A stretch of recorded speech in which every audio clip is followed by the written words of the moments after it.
통장에 영원히 남았더라고요. 28년 동안 키운 조카가 제 전 재산을 가져갔습니다. 하지만 저는 이미 준비하고 있었어요. 형광가루 묻힌 가짜 돈다발을 금고에 넣어뒀거든요. 오늘은 제가 어떻게 복수했는지 들려드릴게요. 안녕하십니까? 저는 올해 66세 김정순이라고 합니다. 혹시 가족에게 배신당해 보신 적 있으신가요? 오늘 제 이야기가 도움이 되신다면 구독과 좋아요, 그리고 알림 설정까지 부탁드립니다. 댓글로 응원의 말씀도 남겨주시면 정말 감사하겠어요. 그날 아침 일이었어요. 무릎 수술 예약금 500만 원을 내러 은행에 갔었습니다. 평소처럼 번호표를 뽑고 기다리고 있었죠. 제 차례가 되어서 창구에 갔는데 직원이 컴퓨터 화면을 보더니 이상한 표정을 짓더라고요. 고객님, 잠시만 기다려주세요. 직원이 뭔가 당황한 것 같았어요. 옆에 있던 과장님을 불러서 뭔가 이야기를 나누더니 저한테 조심스럽게 말하는 거예요. 고객님 계좌가 지난주에 전액 이체 처리되었습니다.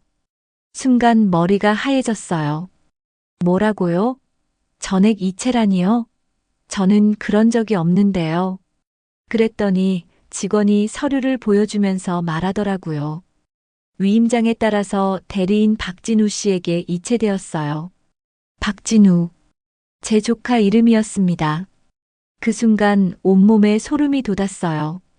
다리에 힘이 빠져서 그 자리에 주저앉을 뻔했죠. 28년 동안 제가 나서 기른 조카가 제 돈을 가져갔다는 거였어요. 은행에서 나와서 길에서 한참을 서 있었습니다. 지나가는 사람들이 쳐다볼 정도로 멍하니 서 있었던 것 같아요. 66년을 살면서 이런 배신은 처음이었거든요. 집에 돌아와서 진우한테 전화를 걸었습니다. 가슴이 두근두근거리면서 손이 떨렸어요. 전화를 받는 진우 목소리는 평소와 똑같이 밝더라고요. 고모 안녕하세요. 무슨 일이세요? 진우야, 은행에 갔는데 돈이 하나도 없더라. 내가 뭘 한 거니? 그랬더니 진우가 전혀 당황하지 않고 대답하는 거예요. 아, 고모, 그거 제가 투자 상품에 넣어뒀어요. 은행 이자가 너무 낮아서요. 걱정 마세요. 언제든지 찾을 수 있어요. 투자 상품이라고요? 제가 언제 그런 걸 허락했나요? 그런데 진우는 너무 자연스럽게 말하더라고요. 마치 미리 준비해둔 대답 같았어요. 그럼 수술비 500만 원만 먼저 찾아줘. 내일까지 내야 해. 네, 고모, 내일 아침에 바로 처리해 드릴게요. 전화를 끊고 나서 뭔가 이상하다는 생각이 들었습니다. 진우가 언제부터 투자에 대해서 알았을까요? 그리고 제 동의도 없이 그런 일을 할 수 있는 건가요? 그날 밤 잠을 이룰 수가 없었어요. 침대에 누워서 천장만 바라보고 있었죠. 새벽 3시쯤 되니까 갑자기 동네 박할머니가 하신 말씀이 떠오르더라고요. 요즘 젊은 놈들이 노인들 돈 뜯어가는 수법이 그거래. 투자해준다고 하면서. 그때부터 본격적으로 의심이 들기 시작했습니다. 사실 진우가 이상했던 건 어제 오늘 일이 아니었어요. 올 봄부터 자주 집에 들르기 시작했거든요. 처음에는 한 달에 한 번 정도였는데 점점 자주 오더니 나중에는 일주일에 두세 번씩 왔어요. 고모 무릎은 어떠세요? 혼자 계시니까 걱정돼요. 그럴 때마다 정말 고마웠죠. 남편이 8년 전에 세상을 떠나고 혼자 지내는 제게는 진우가 유일한 가족 같았거든요. 진우 어머니는 제 여동생인데 일찍 돌아가셔서 제가 진우를 거의 키웠다시피 했어요. 어렸을 때부터 진우는 착했습니다. 명절 때마다 저한테 와서 고모 나중에 커서 돈 많이 벌면 고모한테 용돈 드릴게요. 그러곤 했었죠. 그런 진우가 제 돈을 가져갔다니요. 그런데 생각해 보니까 진우가 올 때마다 집 안을 유심히 보더라고요. 처음에는 고모 집이 깔끔하네요. 이런 식으로 자연스럽게 말했는데 점점 구체적으로 물어보기 시작했어요. 고모 금고는 어디에 두세요?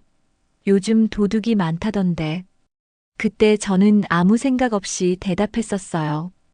안방 서랍장 뒤에 있어. 지금 생각해보면 그때부터 진우가 제 재산 상황을 파악하려고 했던 것 같습니다. 그리고 어느 날 진우가 이런 말을 했어요. 고모 요즘 보이스피싱 사기가 많대요. 통장 여러 개 가지고 계시면 위험해요. 하나로 묶고 위임장 해두시면 제가 은행 업무 대신 봐드릴게요. 보이스피싱. 그 말에 저도 무서워졌었거든요. 동네 김할머니가 작년에 300만 원이나 사기 당했었으니까요. 그래서 진우 말이 맞다고 생각했어요. 그래, 진우야, 내가 좀 도와줘. 그날 진우가 위임장을 들고 왔습니다. A사 용지에 빼곡하게 글이 써 있었는데 글자가 작아서 잘 안 보이더라고요. 고모, 여기서는 이름만 쓰시고 여기는 도장만 찍으시면 돼요. 복잡한 법률 용어라서 제가 다 읽어드릴게요. 그 말이 그땐 고마웠어요. 안 보이는 걸 억지로 읽을 필요 없으니까요. 그래서 진우가 시키는 대로 이름 쓰고 도장 찍었습니다. 그런데 이상한 게 하나 있었어요. 진우가 제 서랍 위치를 너무 잘 알고 있더라고요. 인감 도장이 들어있는 서랍을 정확히 알고 있었어요. 고모 도장 여기 있죠? 두 번째 서랍 오른쪽에. 그때는 이 친구가 평소에 잘 보고 있구나 생각했는데 지금 보니까 미리 찾아뒀던 것 같아요. 위임장에 도장을 찍으면서 저는 가족끼리 뭘 이렇게 말했었거든요. 66년을 살면서 가족을 의심해 본 적이 없었으니까요. 그게 첫 번째 실수였습니다. 그 후로 일주일에 한 번씩 진우가 와서 보고를 했어요. 고모 은행 업무 처리됐어요. 보험료 자동이체로 바꿨어요. 정말 든든했죠. 무릎이 아파서 은행 가는 것도 힘든데 진우가 다 해주니까 얼마나 편했는지 모릅니다. 하지만 뭔가 이상한 부분들이 하나씩 보이기 시작했어요. 며칠 후에 진우한테 다시 전화했습니다. 진우야, 수술비는 언제 찾아줄 수 있니? 고모, 죄송해요. 투자회사에서 연락이 늦어져서 내일까지는 꼭 해드릴게요. 투자회사요? 그러면서 저는 물어봤어요. 그 투자회사 이름이 뭐니? 나도 알아야겠다. 그랬더니 진우가 살짝 당황하면서 대답하더라고요. 이름이 복잡해서. 나중에 서류 보여드릴게요. 그 순간 확신했습니다. 뭔가 이상하다고요. 저도 호락호락한 사람은 아니거든요. 남편 세상 떠나고 8년 동안 혼자 살면서 상가 임대업도 하고 세무서 일도 처리했어요. 나름 사회생활 해본 사람이죠. 작년에 동네에서 보이스피싱 당한 이순자 씨가 그러더라고요. 순애야, 요즘엔 녹음기를 들고 다녀야 해. 중요한 얘기할 때는 다 녹음해둬. 그래서 저는 한 달 전부터 작은 녹음기를 브로치처럼 달고 다녔어요. 진우랑 얘기할 때도 다 녹음했고요. 이제 진짜 조사를 시작할 때가 됐더라고요. 그 다음 날 진우를 미행했습니다. 66살에 미행을 할 줄은 몰랐는데 막상 해보니까 별거 아니더라고요. 진우가 오후 2시쯤 집에서 나오길래 멀찍이 따라갔어요. 진우가 동네 카페로 들어가더라고요. 투다방이라는 젊은 사람들이 많이 가는 곳이에요. 저는 창밖에서 지켜봤는데 누군가랑 만나고 있더라고요. 30대 중반쯤 되는 여자였어요. 머리를 깔끔하게 묶고 정장을 입었는데 뭔가 전문직 같아 보였습니다. 그런데 그 여자를 어디서 본 것 같더라고요. 저는 우연인 척하고 카페에 들어갔어요. 바로 뒤 테이블에 앉아서 커피를 주문하고 브로치 녹음기를 켰죠. 그들의 대화가 들리기 시작했습니다. 계약서 서류는 내가 준비해. 위임장 원본은 보관 잘하고. 계약서요? 위임장이요? 뭔 소리죠? 이번 주에 상가 담보대출도 같이 넘겨야 해. 아저씨가 자꾸 재촉하셔. 상가 담보 대출. 그건 제 상가 얘기네요. 가슴이 철렁했습니다. 그때 진우가 불안한 목소리로 말했어요. 누나 이거 들키면 어떡해요? 고모가 의심하기 시작하는 것 같아요. 그러자 그 여자가 단호하게 대답하더라고요. 들킬 게 뭐가 있어? 위임장도 제대로 받았고 서명도 본인이 했잖아. 법적으로 문제 없어. 법적으로 문제 없다고요? 그러면서 진우가 말했어요. 그런데 이모부 병원비 때문에라도 빨리 끝내야 돼요. 시간 없어요. 이모부 병원비요? 진우 아버지는 작년에 돌아가셨는데 무슨 병원비를 말하는 거죠? 그때 그 여자가 또 말했습니다. 이번 주 금요일까지 모든 서류 정리하고 그리고 집사님께는 내일 금고건 얘기해. 열쇠는 내가 챙길게. 집사님이요? 교회 얘기인가요? 그러면서 진우가 말했어요. 금고에서 현금이랑 보석들 빼내는 것도 이번 주에 해야죠. 당연하지. 그리고 혹시 모르니까 할머니 핸드폰도 체크해. 누구랑 연락하는지 확인하고. 그 순간 소름이 끼쳤어요. 이 사람들이 제 일거수일투족을 감시하고 있다는 거잖아요. 그때 갑자기 그 여자가 누군지 기억났습니다. 지난달 교회 바자회 때 본 적이 있는 사람이었어요. 최 집사가 우리 며느리 은행에서 일한다고 자랑하던 바로 그 사람이었습니다. 항상 기도한다던 사람들이 이런 일을 하고 있었던 거예요. 그들이 자리에서 일어나려고 하길래 저는 급하게 화장실로 피했습니다. 거울을 보니까 얼굴이 새하얘져 있더라고요. 이게 진짜일까요? 제가 28년을 알고 지낸 조카가 교회 집사님 며느리랑 짜고서 이런 일을 하고 있다는 게 믿어지지 않았어요. 그날 밤부터 기억을 되짚어 봤습니다. 최 집사와 관련된 일들을 말이에요. 지난달이었나요? 최 집사가 예배 끝나고 저한테 와서 말하더라고요. 순회 권사님, 요즘 집에 도둑 많이 든다던데. 혹시 귀중품은 안전하게 보관하세요. 네, 집사님. 금고에 잘 넣어뒀어요. 금고도 요즘 해킹당한다던데. 혹시 열쇠는 어디에 두세요? 그때는 그냥 친근한 대화인 줄 알았어요. 화장대 서랍에 넣어둬요. 그러자 최 집사가 걱정하는 척하면서 말했어요. 그럼 안 되죠. 권사님, 요즘 강도들이 그런 곳부터 뒤진대요. 제가 보관해 드릴까요? 그때 저는 아이고, 참 친절하시네요 라고 했었거든요. 근데 이상한 게 제 금고 열쇠 위치를 최 집사가 어떻게 알았을까요? 며칠 후에 더 이상한 일이 벌어졌어요. 제가 외출할 때 문을 2번 확인하는 습관이 있거든요.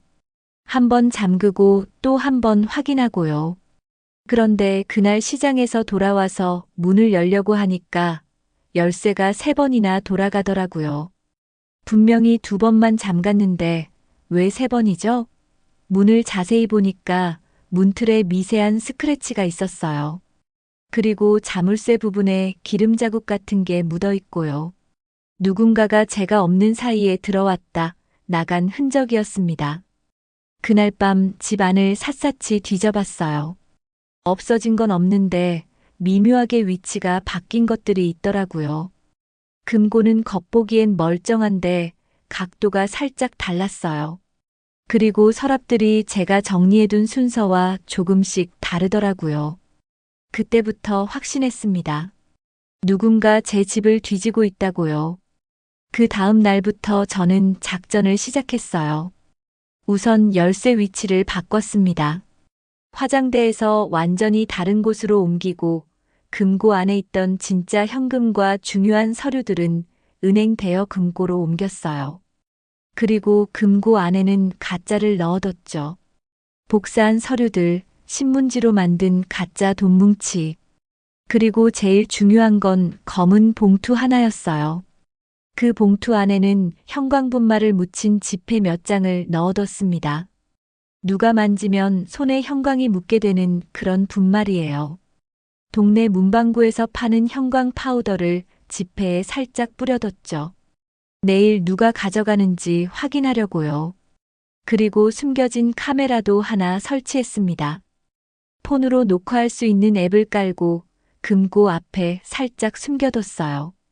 이제 범인이 나타나기를 기다릴 일만 남았습니다.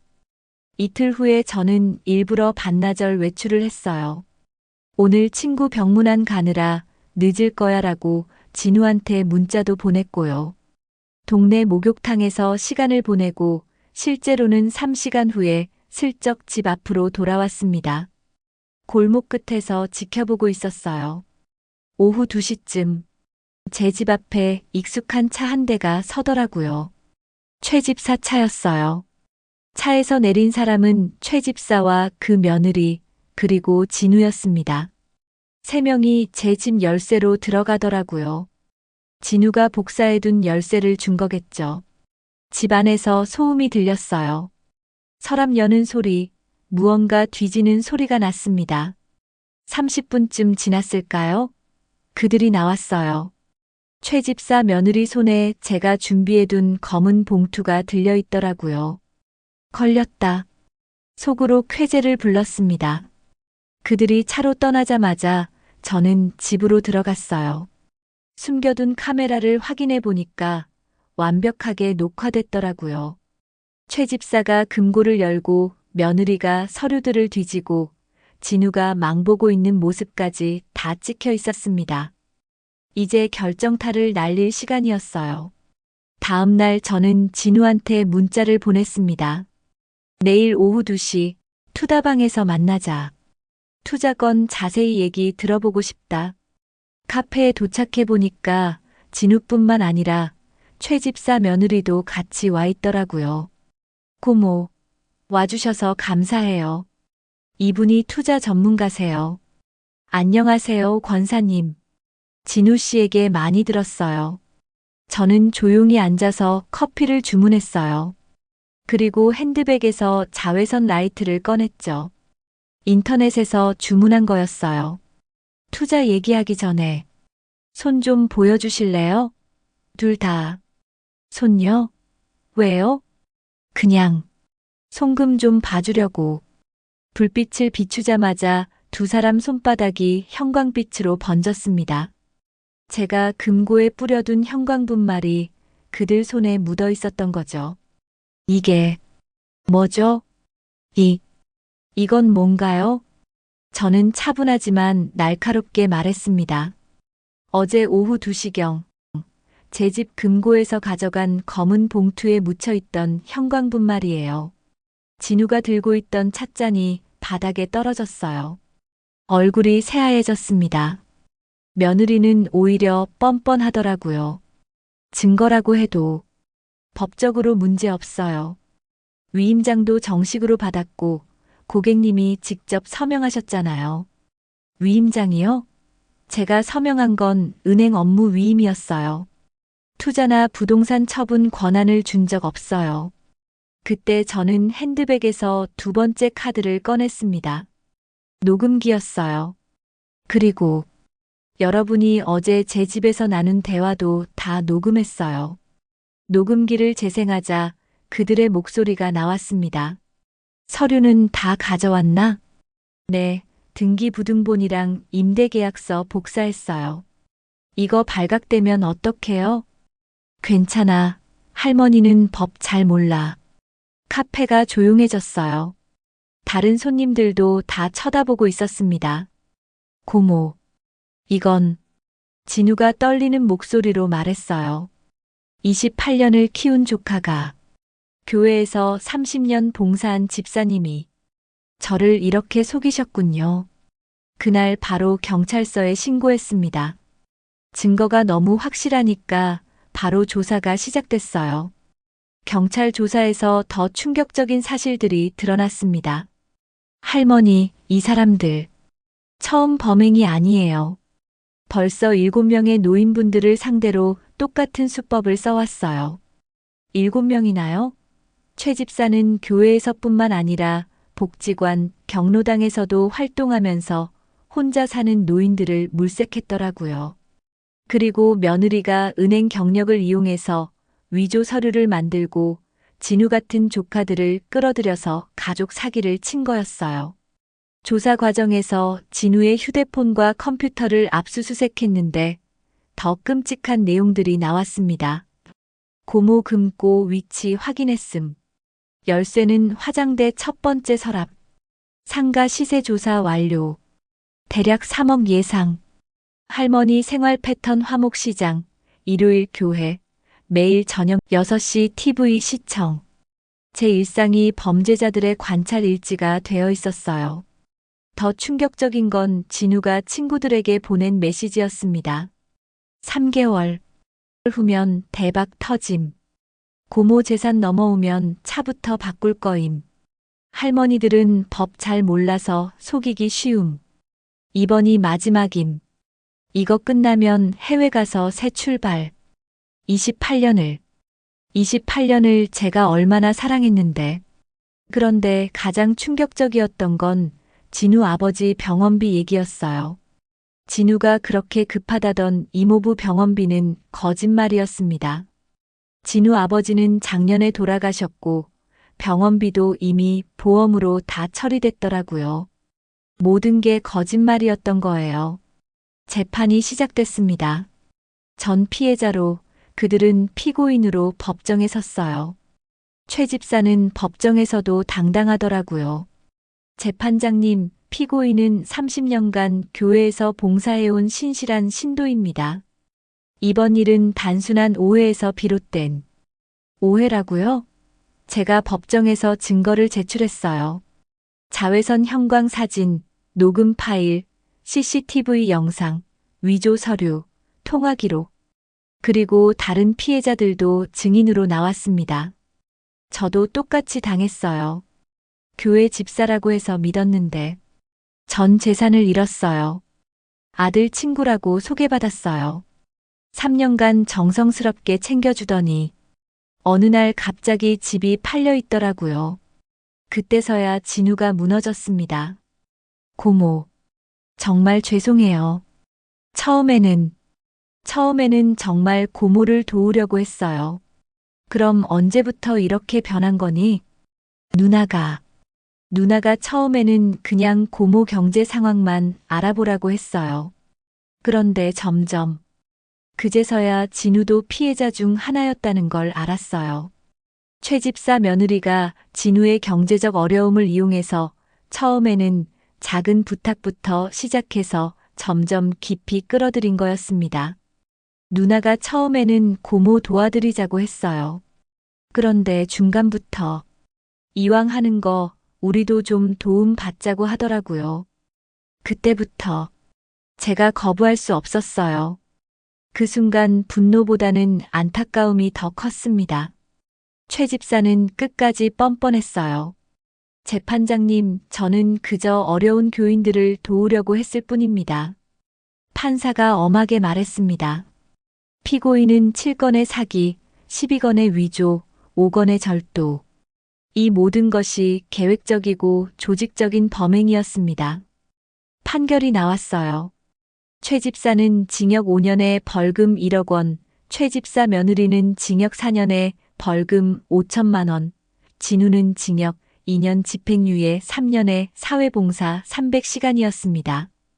진우는 초범이고 가족관계를 고려해서 집행유예가 됐어요. 그리고 제가 선처를 부탁했거든요. 돈은 완전히 다 돌려받지는 못했어요. 이미 도박과 주식으로 날린 돈들이 많았거든요. 대략 60% 정도 회수했습니다. 하지만 더 중요한 건 회복됐죠. 저에 대한 신뢰, 세상에 대한 믿음 말입니다. 재판이 끝나고 진우가 저한테 찾아왔어요. 고모, 어떻게 용서를 구해야 할지 모르겠어요. 진우야, 용서는 내가 아니라 내가 하는 거야. 그리고 난 이미 용서했어. 정말요? 응. 하지만 용서한다고 해서 다 예전대로 돌아갈 수는 없어. 너도 알지? 그 후로 진우는 정말 달라졌습니다.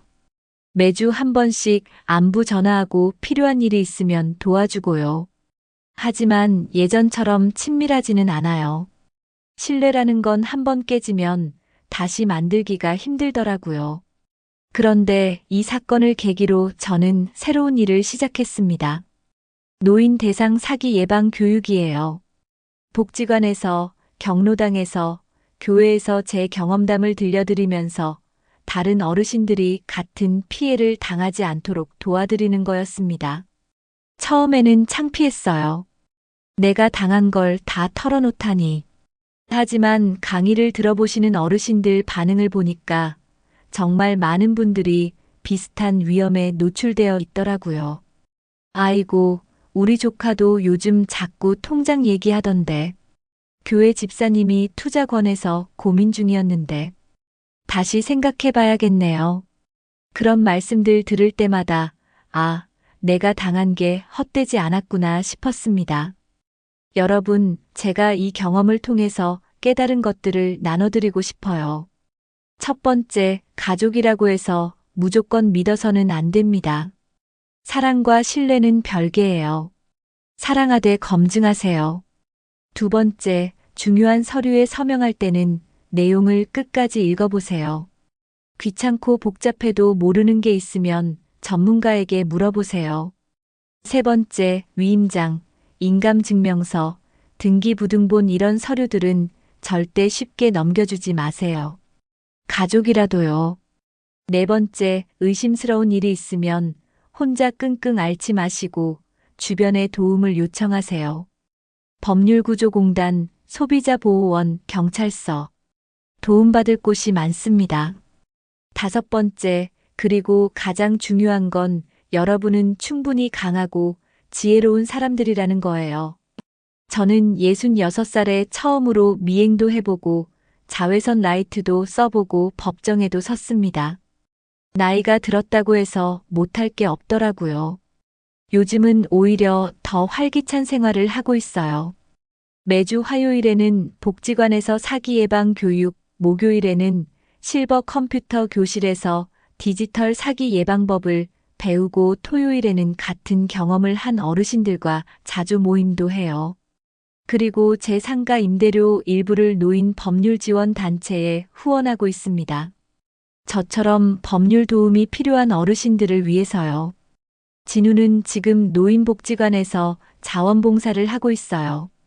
법원에서 명령한 사회봉사 시간은 이미 다 채웠는데 계속 나가고 있더라고요. 얼마 전에 문자가 왔습니다. 고모, 오늘 할머니 한 분 보이스피싱 막았어요. 고모가 가르쳐 주신 대로 했어요. 그 문자 보면서 아, 이 친구도 변할 수 있구나 싶었어요. 사람은 실수할 수 있습니다. 잘못된 선택을 할 수도 있고요. 하지만 중요한 건 그 다음이에요. 어떻게 책임지고 어떻게 변화하느냐 말입니다. 저도 이번 일로 많이 변했어요. 예전에는 가족이니까, 이웃이니까, 교인이니까 이런 이유로 무작정 믿었는데 이제는 건강한 의심을 합니다. 의심한다고 해서 사랑이 줄어드는 건 아니더라고요. 그리고 무엇보다 혼자가 아니라는 걸 깨달았어요. 재판 과정에서 만난 다른 피해자분들, 법률구조공단 변호사님들, 경찰관님들, 복지관 직원분들, 정말 많은 분들이 도움을 주셨거든요. 세상에는 나쁜 사람들도 있지만 좋은 사람들이 훨씬 더 많더라고요. 여러분, 혹시 지금 비슷한 일을 겪고 계세요? 혹은 의심스러운 일이 있으신가요? 혼자 끙끙 앓지 마세요.